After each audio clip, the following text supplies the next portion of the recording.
Namaste students, I am Director, Faculty of Law and Governance, Professor Dr. Veena Diwan from Jyoti Vidyapeeth Women's University.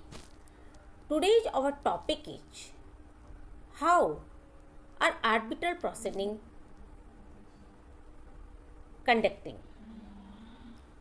In recent time, the arbitration process has become a powerful tool to bring business disputes to an end.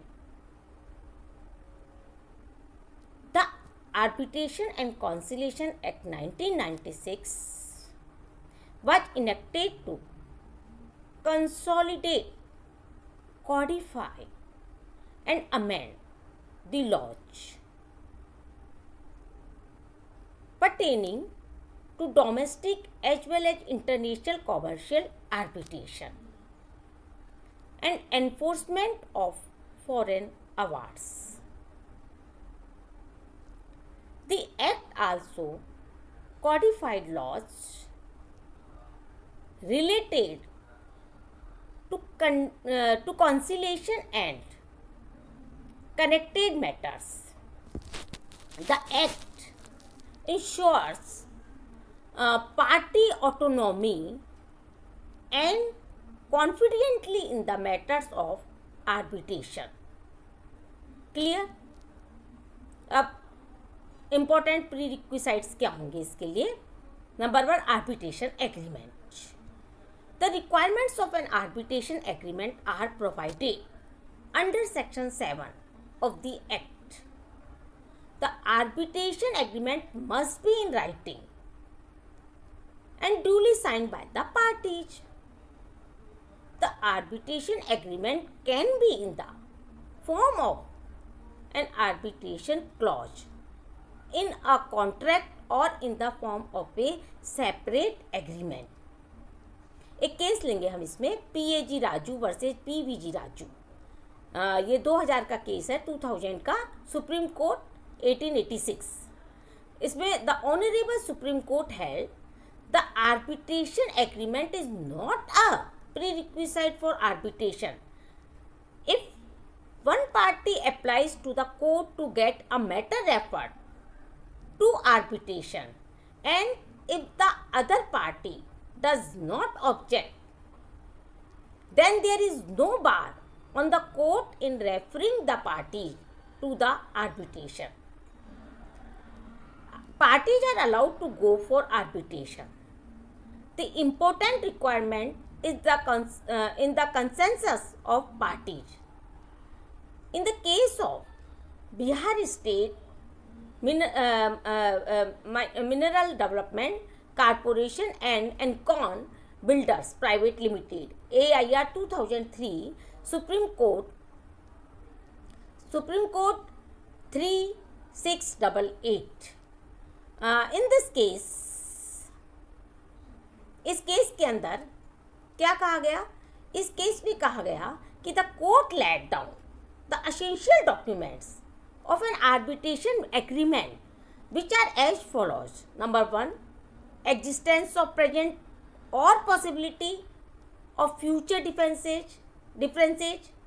Second, intention to resolve differences through arbitration. Written agreement to be bound by the decision of arbitration. Consensus and item concluded consent to refer the dispute to arbitration. Notice required prior to referral of dispute. Next stage. Notice by one party to another party under section 21 of the Act is mandatory before referring the dispute to arbitration. In 2017, Delhi high court का decision था, एक case था Elipro building system private limited versus Ozone Overseas private limited. इस case में क्या कहा गया? इस केस में consider the question whether notice under section 21 is mandatory where the petitioner receive a notice from a sole arbitrator. The respondent appointed the sole arbitrator and issued notice to the petitioner through the sole arbitrator that the dispute between them will be arbitrated over by him. The unilateral appointment of a sole arbitrator by one party was the grievances of the petitioner. The court, after hearing, observed that the bare reading of section 21 provides the date of commencement of arbitration proceeding. Clear? Based on the receipt of notice by the other party, the court further ascertained the object behind this provision is that the other party to the arbitration agreement against whom a claim through notice is made should know what the claims are. The notice under this provision serves an important purpose of reaching a consensus between parties on the appointment of an arbitrator. And lastly, the court explained the relation between section 11 subclause 6 and section 21 of the act, where one party fails to adhere to the procedure of the appointment of an arbitrator. Therefore, section 21 is mandatory as the arbitration proceeding commenced without prior notice are unsustainable and bad in law. Appointment of arbitrators.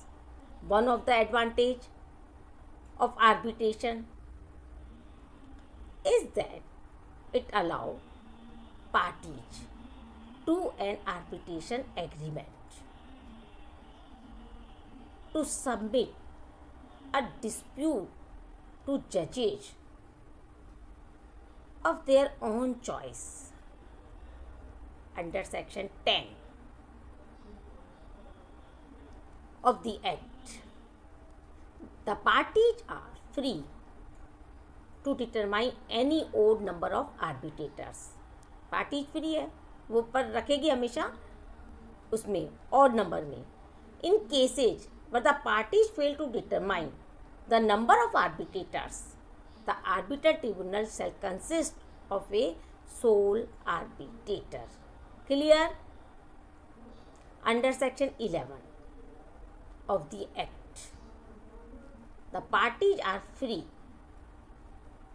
to agree on a procedure for the appointment of arbitrator or arbitrators. But if the appointment of the arbitrator is not consensual, the arbitrator has no power to make a binding order or award, and if he makes any award, it will be a nullity. Clear? The appointment of an arbitrator by a party is complete only on its communication to the other party. A members involved in the proceeding. Arbitration is a procedure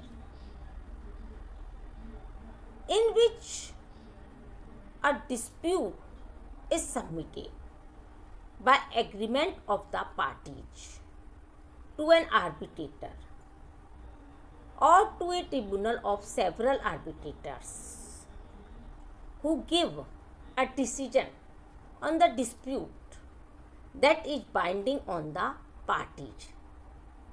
Section 7 of the Act defines an arbitration agreement.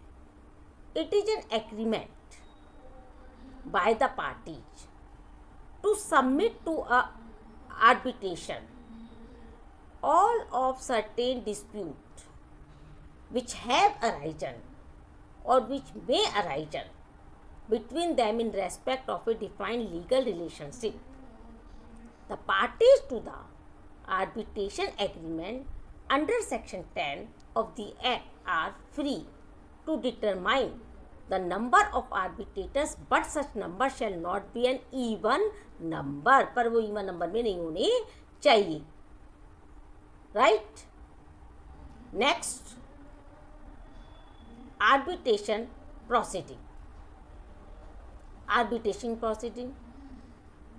Section 21 of the Act provides the rules which govern the commencement of arbitral proceeding. It gives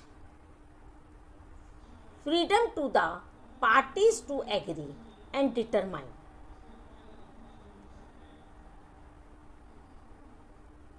when to determine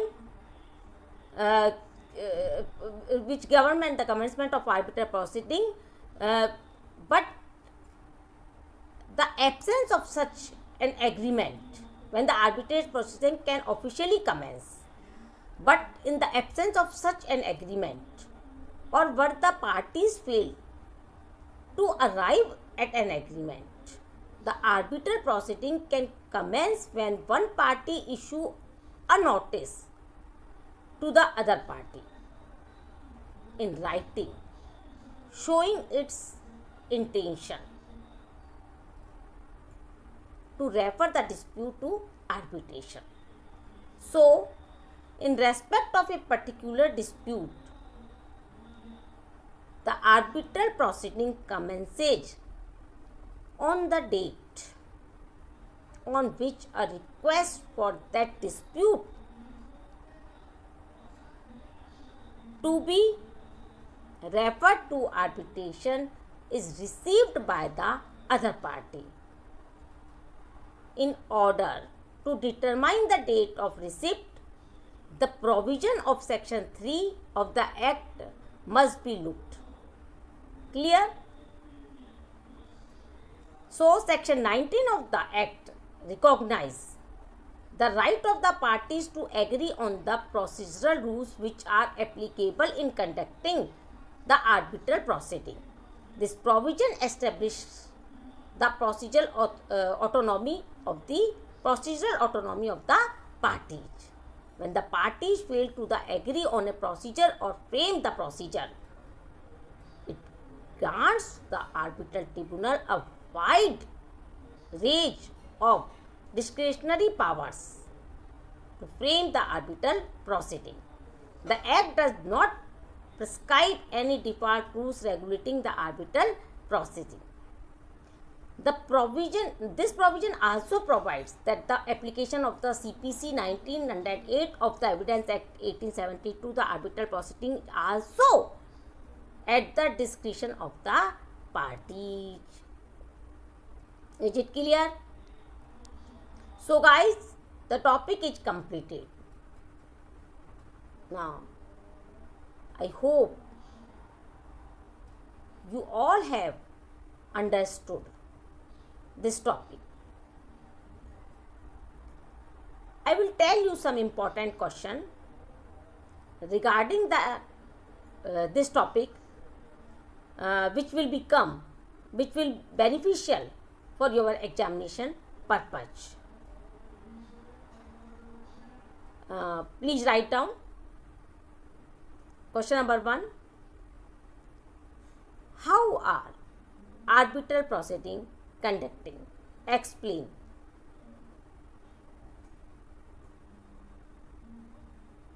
What do you mean by arbitral proceeding?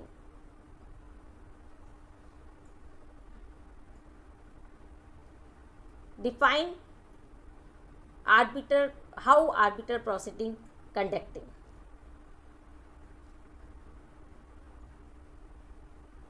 Briefly explain.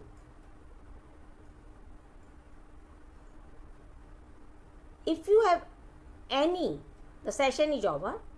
If you have any problem, you can write me, you can ask me, feel freely, contact to me. Clear? Thank you. Thank you so much.